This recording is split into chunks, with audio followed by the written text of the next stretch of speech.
Alrighty, yo, what is up, knights? Aegis Rick here, back with some more DFO Blitz. This time on my female Crusader, and yes, you heard right, female Crusader. This one is probably going to be the most popular female priest, almost by virtue of just having that name. But anyway, guys, let's go ahead and look at the gear real quick again. I'm rocking a 3-piece Shining Gloria set. I actually want to get the full set of this for memes purposes, okay, because I'm actually gonna go battle Satyr on this character. I know, what a sin, but I am still gonna build the int setup. That's kind of, I'll talk about this class in a little bit. It's very unique, but if you're used to the male Crusader, there's a lot of things that you're gonna see similarities, but also key differences between the two. It's very interesting how they designed this class.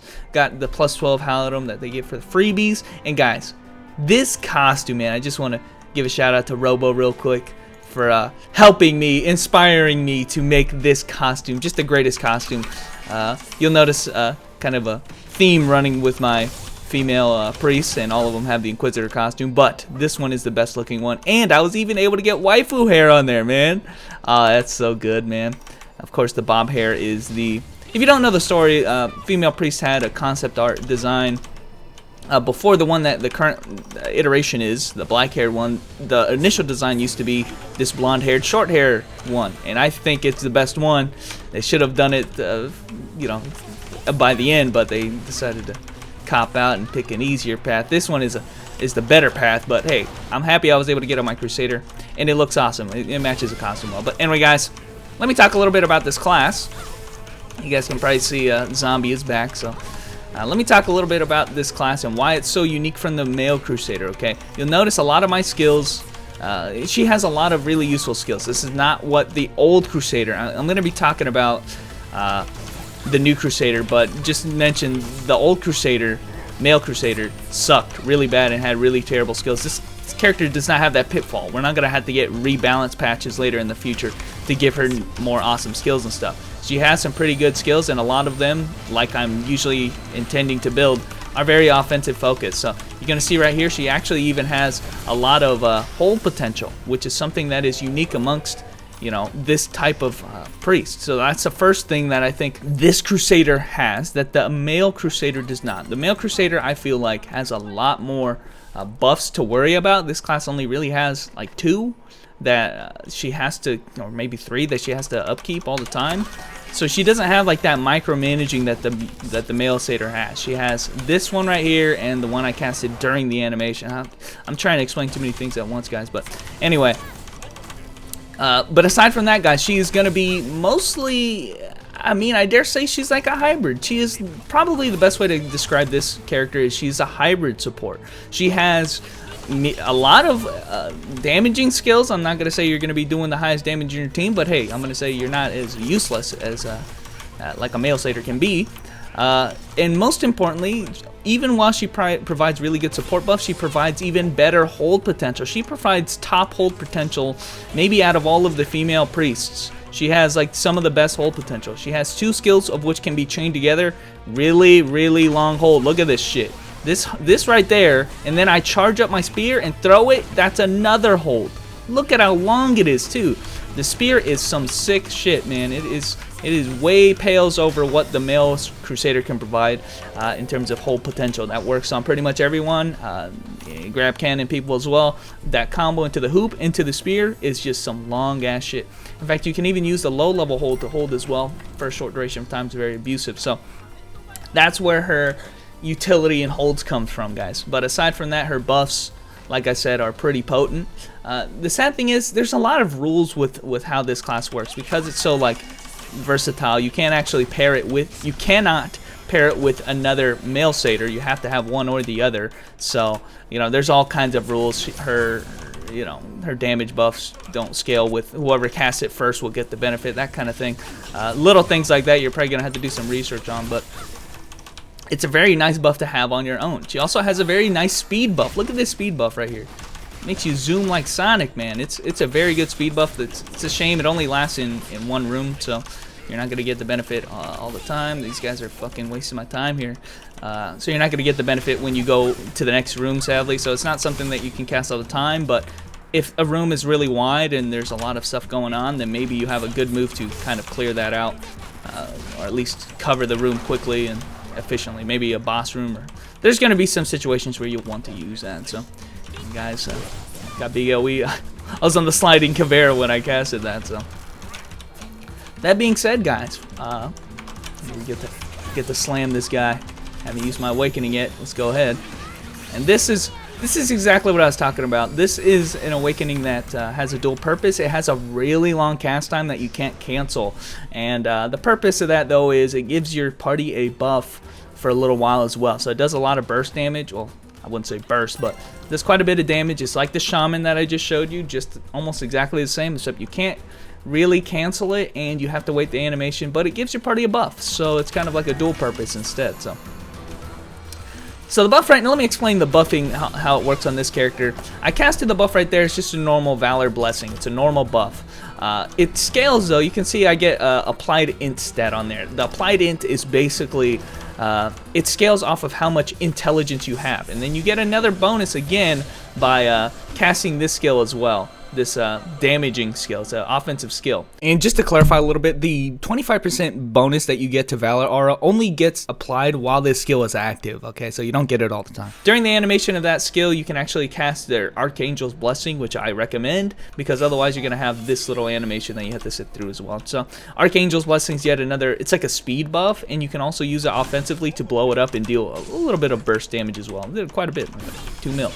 So, but you want to just use it for the buff at all times, but you can kind of cancel the animation of having to look through it by using it during the Valor Aria thing. So Valiant Aria. So yeah, that's really it. You cast your normal Valor Blessing, then use Valiant Aria to kind of boost it up a little bit, and you can damage guys quite heavily in this AoE. It's a very nice move to use like when there's a whole bunch of guys there.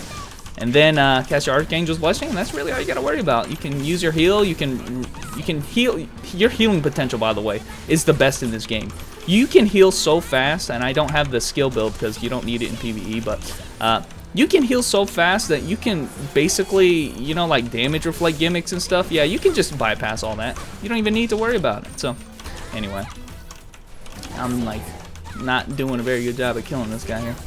Okay, so that's how her buffs really work. She has, like I said, healing buff, a resurrection buff. If you die, she can actually resurrect you. It's kind of crazy. We can kind of look at the buffs I'm not picking up just to show you. So the regenerative Aria, same thing as the damage one, the Valiant one, except it heals you at an incredible rate. You cannot die when you're in that thing. Here's the resurrection. Dead teammates, resurrect the dead class, Lancer right there, you know. All kinds of stuff. And then on the right side, you get more offensive skills than you'd expect. So look, at the support side has nowhere near the level that male Satyr has. And even yet, it's still, it can be still as effective. The nice thing about this, though, is that you can stack int, which is what Valiant Aria scales off of. And there's a lot of rules, again, on that, on what works and what doesn't work. I'm not going to sit here and act like I know all of them. But, you know, you'll get buffs based on this skill. You get buffed based on how much int you have.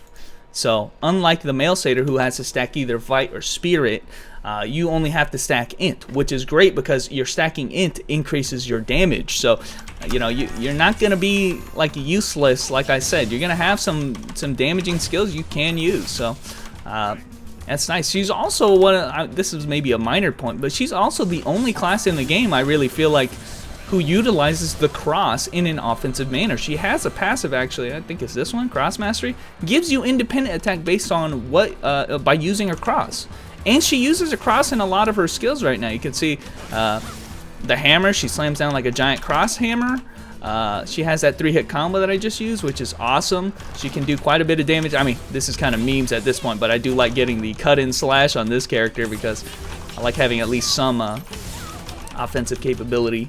And looks like they want me to use the awakening. I'll do it, man. Don't tempt me. Get awakened on, man. Look at that damage, yo. Has a long cast time, but the damage was pretty sick, huh? And of course, gives you a buff as well. Yeah, she uses the cross though. This is the only character, like the male Crusader, he hardly ever uses the cross. In fact, even on his hammer skills, he's summoning a giant mace on his own. He's not even using the hammer. So here you get like 3-hit slashes. You can use the cut and dash. You slam the big hammer down. You get the 2-hit hammer attack. you know, using the sorry, am I saying hammer? I'm saying cross, the cross attack. So I like that. It's a little thing. It doesn't really matter that much, but it does mean that when you're trying to build this character offensively, you can't really afford to go anything but a cross. You have to use the crosses. So there, right there. It's always nice to use that room, use that in that room just so I can kind of buff up at the same time. Bam! You see right there that it doesn't seem like much, guys, but that's enough to just take out one group of guys. In fact, it was. Holy shit, these guys are tanky as shit. Okay, 3-hit combo with that, and I got actually canceled out of the hammer, but it's no big deal. Oh, it's healed it. Anyway, so how this class has been playing so far, and you know, obviously we've gotten high level, kind of understand how it goes. Is she's much like the shaman. I kind of said it in the shaman video, but she has a lot of room-wide attacks and room-clearing moves, like the big hammer. I mean, obviously, this is the same way as the old Crusader. I said I would mention it again. The old Crusader was much the same way. He'd have moves that were designed to be one-hitter quitter. And luckily, I feel like, I mean, this class really does focus on that, but I feel like she has more skills that are useful, that are low-level and slightly spammable. It's also the reason why I picked up Cut and Dash. I mean, I wanted one more skill to do a little bit of damage for whenever I'm not able to kill somebody in one hit with one of my moves. You know, I want a few moves that are like that. My favorite move on this class is actually the 3-hit combination. Let me see what it's called again. I actually really like this skill. I wish it had a lower cooldown. The Shining Cross 3-hit combo, and it does a lot of damage. It's great. Relatively low cooldown, 10 seconds.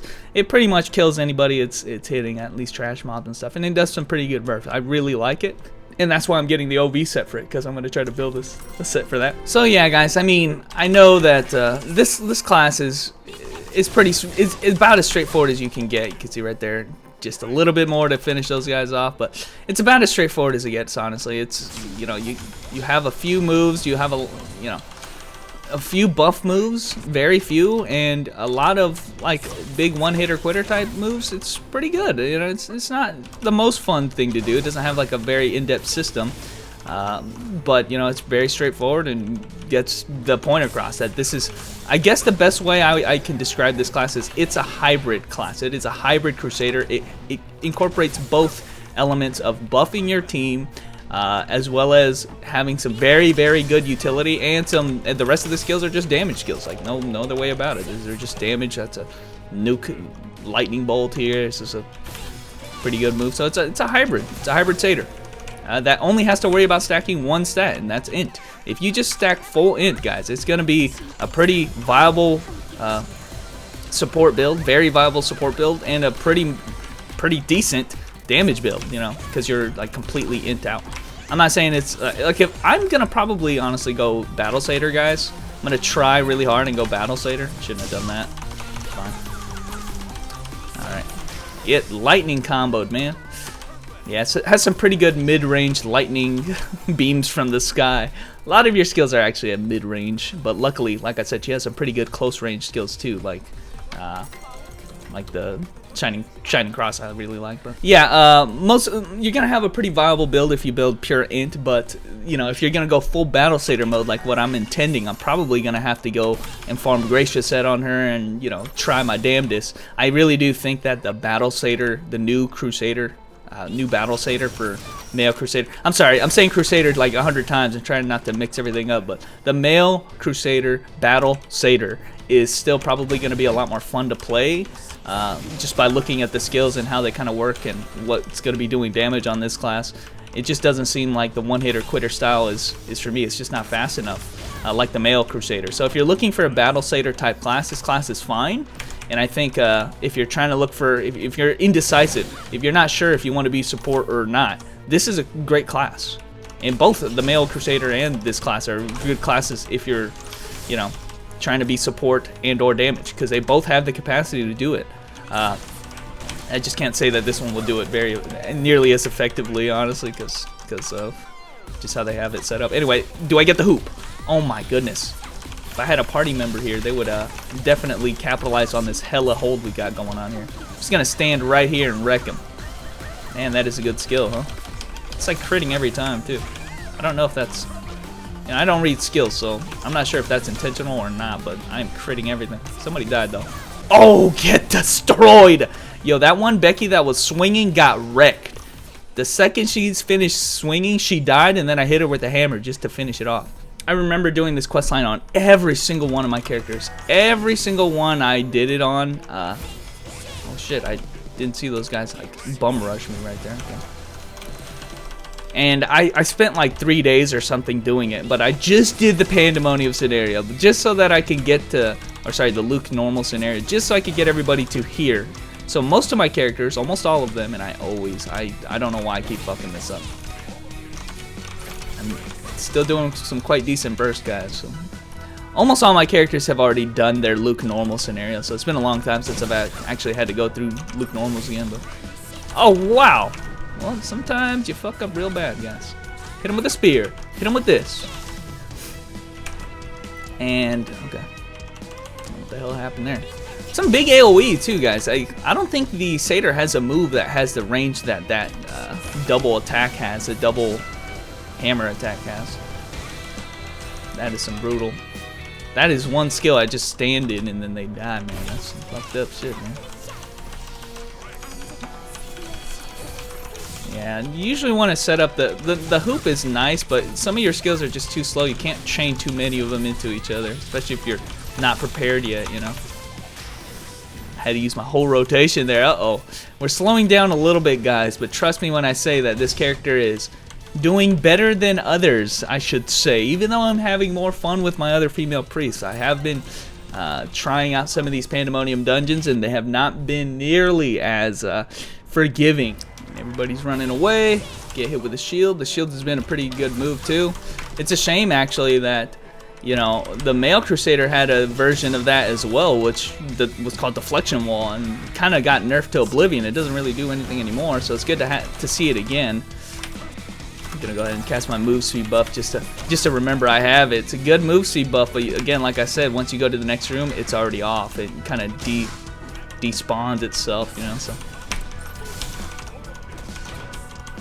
Gonna hit you with the cut-in, man. I think cut-in's a pretty decent skill to level up on this, at least while you're leveling up to kill trash mobs, because you have stuff like this, you have 3 guys left, what are you gonna do? You gotta hit them with some, like, you don't want to use your biggest move to kill these guys, but look at the hold, man. Okay. It's like unnecessary for me to throw the spear if they're caught in the hoop. I don't know why I'm still doing that. Okay, throw the spear again. That combo right there, so good, man. Sacred Cross thing is so awesome. Alright guys, so I think we'll go ahead and end it here. I think I've shown off what this class is all about. I think it is the class of which has been played the most straight out of all of the classes. I did not expect anything with this class, and that's anything special, that is, and that's pretty much what we got. I mean, everything about this class is really safe. You know, in terms of design-wise, you know, Neopol designing a class, yeah, you really can't go wrong with this class. I mean, there's nothing that you really are angry about as far as gameplay goes. It's just they didn't take any risks. They didn't make anything really interesting. It feels like old Crusader, which was exactly my problem with him before, except even well, this one's a lot more fun than old Crusader, but I still kind of get the same vibes. Really, I kind of wish that they made it a little bit more fluid, actually. Like this skill, for instance, has a little bit of aftercast delay, which I guess is kind of for balance's sake. I kind of wish that you can do like a combination. Like, for instance, this 2-hit hammer skill into this hammer skill should be like a combination attack or something. It just feels unnatural that I have to wait an aftercast delay after everything I use. And I know they're big, strong hits, but in PvE at least, maybe in PvP you don't have it that way, but in PvE you want to try to get your burst out there, and I feel like having to wait an aftercast delay like that is jarring. They don't have that problem with Shaman. They don't have like these big aftercast delays, and they have even arguably more AoE. So I think some fluidity I would like on this class. It's not like I'm going to get it or anything. This is just kind of things I wish this class had, and like I said, just played a little bit too straight. But yo, I'm getting destroyed with these wrench dudes here. Anyway, guys, we'll do one last run here. End it off. We'll send it off with a good note. On that note, that's not going to stop this class from being the most popular class in for the female priest. By sheer virtue of it's a hybrid, very easy to gear into. I didn't really talk about that because because I don't think you should play this class solely for that reason, but this class has such an easy time getting into raid. I think on day one, viable female Crusaders were in raid the first day that raid was out, and they weren't even max level. It didn't matter, because all you need to stack is int, which lo and behold is not that hard to do. A lot of legendary sets are giving int directly. That's why I already have 2 pieces of the Great Glory, for instance. A lot of pieces of that give hella int, you know. And then individual pieces, epics or whatever, other legendaries, will give you hella int too. So, you know, just throwing that out there, that this class, the reason it's so popular is because it's easy to get into raid with something like this and get destroyed. But anyway, guys, thanks for watching. Like I said, you probably won't see me doing raid on this character. I'll probably be trying to build Battle Crusader and be a hipster about it, but anyway, I don't care, because look at how cool I look, man! My character looks so awesome. But anyway, guys, thanks for watching. That was a bit of female Crusader action, and I will catch you knights later.